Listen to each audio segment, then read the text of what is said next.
বুঝতে শিখো বাবা, এই সমাজ নিরাপদ হবে না। রাসূলুল্লাহ সাল্লাল্লাহু আলাইহি সাল্লাম বলছেন, আমি নিজে বললাম, আমি এই কথা পড়ি তো বাবা, কিশোর নওজোয়ান নিয়ে আমার সারাদিন ভাবি। রাসূলুল্লাহ সাল্লাল্লাহু আলাইহি সাল্লামের হাদিসের বক্তব্য, কোন সমাজের মধ্যে ছেলে মেয়েদের মধ্যে যদি যৌনাচার বেড়ে যায়, সবাই যদি বেহায়া হয়ে যায়, খোদার কসম, নবীর হাদিসের ভবিষ্যৎবাণী, ওই সমাজের বংশ, ওই নামাজের নারীর সতীত্ব ঘরকে ঘর আর নিরাপদ থাকে না। প্রত্যেকেই তো তখন কোনো না কোনো ভাবে সুযোগ তালাশ করে বেবিচারে। একদিনের পত্রিকা, তোমরা একদিনের খবর, বাংলাদেশের 10টা চ্যানেলের খবর, 10টা পত্রিকার খবর, সবগুলো পৃষ্ঠা উল্টাইয়া দেখো, প্রতিদিন বাংলাদেশে বর্তমানে পরকীয়া, অর্থাৎ স্ত্রী অন্য পুরুষের সাথে, পুরুষ অন্য মহিলার সাথে অপকর্ম করছে। আর এই কারণে প্রতিনিয়ত খুনাখুনি, মারামারি কি পরিমাণ হচ্ছে প্রতিদিন তুমি দেখো, তোমার বিবেক থাকে। তুমি দেখো এই সমাজে পরকীয়া এখন কি অবস্থা। সবাই বেসামাল। বিবাহিত নারী যদি চরিত্রহীন হয়, অবিবাহিত মেয়ের কি হবে?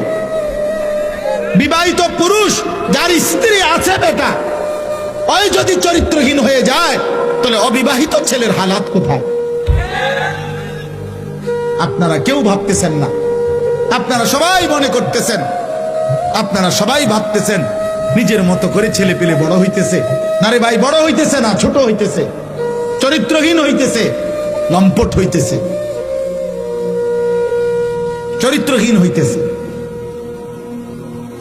100টা মুসলিম ছেলে দাঁড় করাইলে বোঝা যায় না, আহা 98 জনের চুল বেঈমানের মতো। 100টা মুসলিম ছেলেকে জিজ্ঞাসা করেন, বাবা আজকের সারা দিনে যতবার পেশাব করছো, অতবার টয়লেট পেপার নিছু কিনা?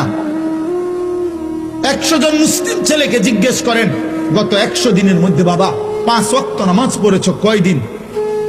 100টা মুসলিম ছেলেকে জিজ্ঞেস করেন, গত 24 ঘন্টার মধ্যে মোবাইলে নারী ছবি, উলঙ্গ দৃশ্য দেখেছ রাতে দিনে মিলে কতবার?